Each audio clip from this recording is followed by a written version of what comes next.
Ferrari is a religion in Italy, but it is a dream, a passion for anyone in the world. The Ferrari Daytona Spyder counts among the gold standards of classic car collecting. It's the ultra rare and desirable version of the absolute supercar of the 70s, the Ferrari Daytona.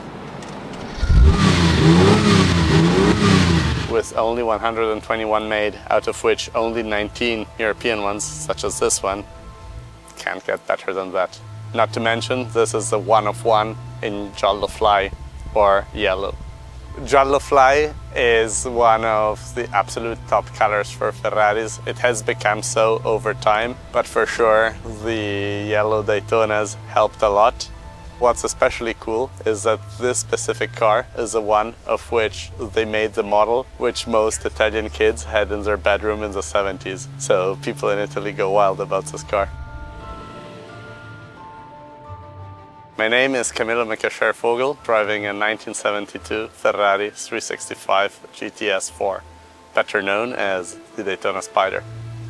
In 1967, Ferrari achieved a memorable 1-2-3 at Daytona, and that's around the time when they presented this car, and with the press and public still so excited about it, the car just earned the Daytona nickname.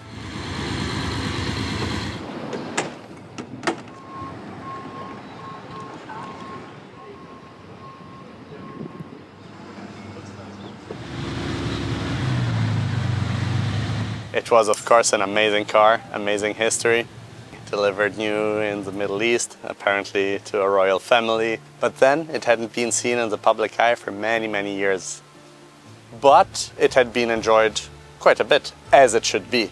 For the perfectionist, there might have been a few details to be adjusted, and that's just what we did. The original plan was to send the car to Italy, to the shop of a friend. Unfortunately, the title didn't reach us in time to be able to do that, so we quickly needed to find a plan B. Several friends helped out, from Massimo Del Bo to Kevin Caulfield, great people who introduced me to motion products in Wisconsin. They bravely accepted the challenge. Luckily, the car was largely preserved. It has some unique details, such as an untouched engine bay.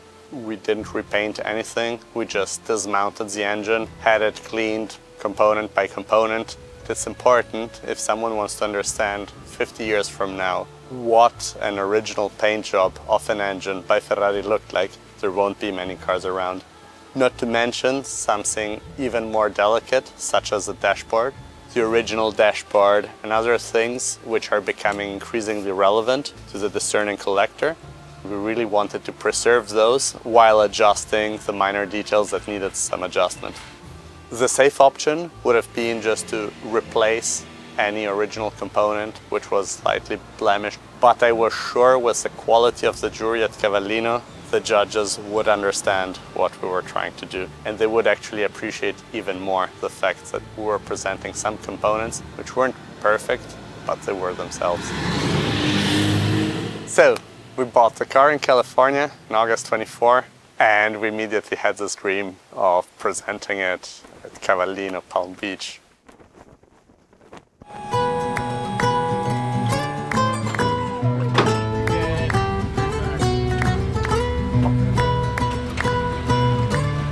Cavallino is the most relevant Ferrari event.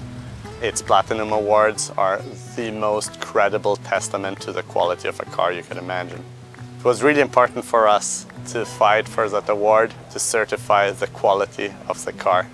Really just wanted to share the love and have the great Ferrari collectors and aficionados enjoy it once again.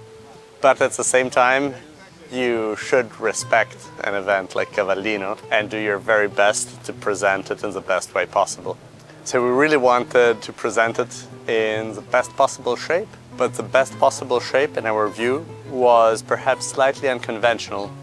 We really wanted to maintain every possible original component. I'm delighted to say it resulted in a full 3 awards during the weekend. The Platinum Award, which is the world's most coveted award for Ferrari collectors, certifying the excellence of the vehicle and its absolute coherence with the original car. We also got best in class for Ferrari Spyders, and we won the gentleman's choice. So I was delighted to see how the car resonates from different perspectives.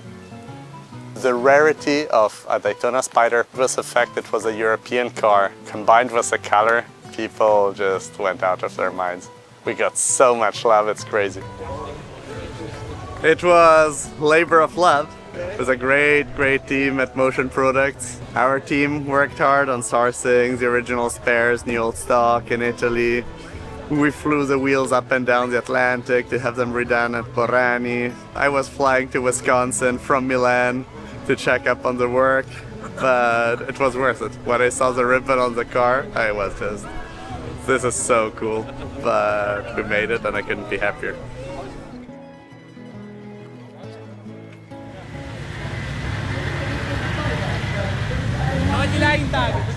The most rewarding part has been the fact that people do appreciate the preservation in cars. To have the full support from Motion Products. On the other, to have public and jury alike really appreciate what we had done. That's an immense satisfaction. Making great haste, Camillo Mekacher-Vogel.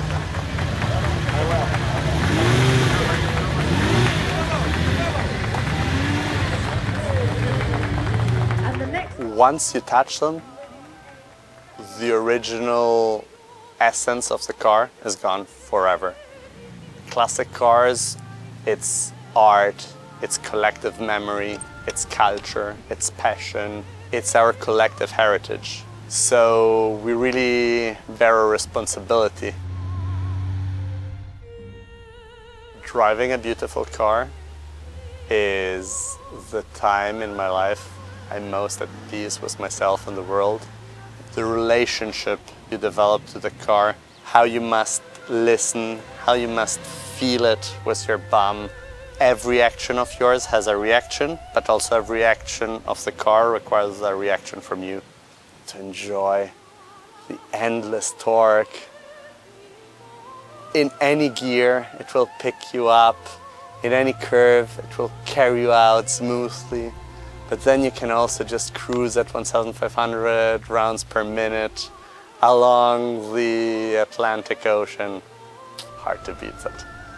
Just the sound, even the smell of it, it's otherworldly. If you open a great bottle of wine, you'll have a great night, but then it's gone. If you enjoy a great car, it'll be there to be enjoyed even more the following day.